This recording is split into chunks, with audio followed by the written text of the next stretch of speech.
we're certainly looking forward to getting back home and playing in Bryant-Denny Stadium on Saturday night. Homecoming is a great tradition, and I know it gives everybody, a lot of people who are Alabama folks, an opportunity to come back and, refresh some of the relationships and, traditions that they enjoyed when they were here, and what they were proud of. And we certainly want to play the game in a way that they can be proud of what we do. I think the big emphasis for the team this week is, playing to win. There's a difference between playing to win and playing to keep from getting beat. When you're playing to keep from getting beat, the game, it's not really about winning. It's about being afraid to mess up, painting negative pictures in your mind of bad things that could happen. And that doesn't help you have success. So we want to be positive, correct mistakes, have the goal to be, go out and be aggressive and execute the way you're capable of executing. Capability and reliability to execute under any circumstance. We certainly have the capacity to do that. We just got to do it with consistency, and that's what we're looking forward, to trying to do. We're really saddened to hear the passing of one of Mississippi State's, players, Sam Westmoreland. Our thoughts and, prayers go out to his family, his friends, the Mississippi State, football team. This is, terrible that a young person is not going to be able to enjoy a successful life. But with that, we're, trying to get ready to play a game. I want to ask you about Emmanuel Forbes, number 13 for Mississippi State, the corner. He's leading the league in picks. What kind of a game changer is he for that defense? No, he's a really good player. He's a playmaker on special teams too. Guy's a really good cover corner. He's very aggressive. He's very instinctive. He's got really good ball skills. He's an outstanding player, no doubt. Sticking with Mississippi State, just what stands out about their passing game, and how much has Will Rogers kind of grown within that air raid attack? Well, Will Rogers has had a great year last year. He's having an outstanding year this year. They've got a lot of really difficult passing concepts to try to defend. They've got really good players. They understand what they're doing. He understands the offense as well as probably the coach, and goes out there and executes it.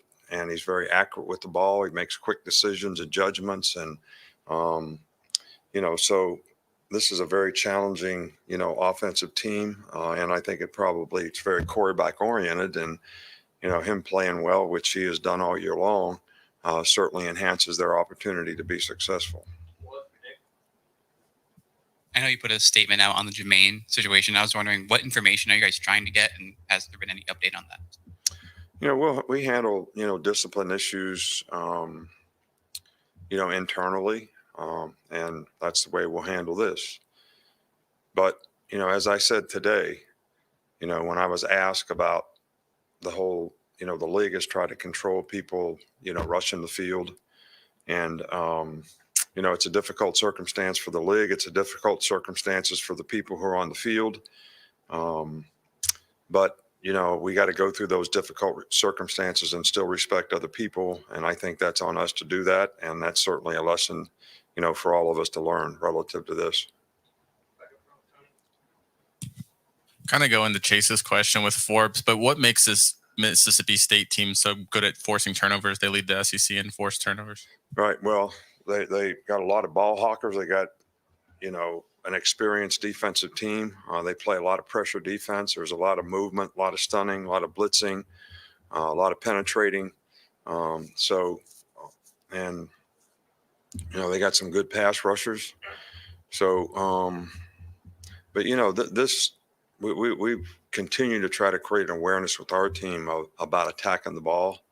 And, sometimes you just got players that do that. And, sometimes it's hard to get players to have confidence that they can tackle. The next guy in can attack the ball.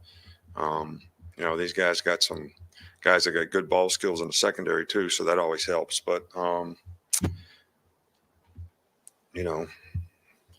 I wish we would get more turnovers, take care of the ball better, and we're going to have to do that in this game because that'll be a critical piece to having success in the game.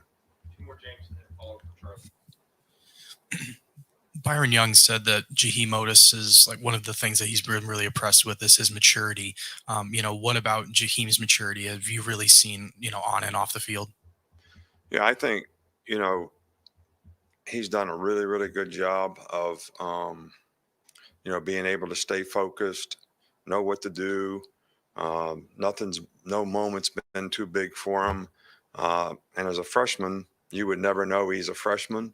I don't think the other players on the defense look at him as a freshman because of his maturity and the way he goes about his business. And, he's done a really good job for us this year. In these 3 practices, has the team maybe responded to the loss the way that you had hoped, or how have you kind of perceived that?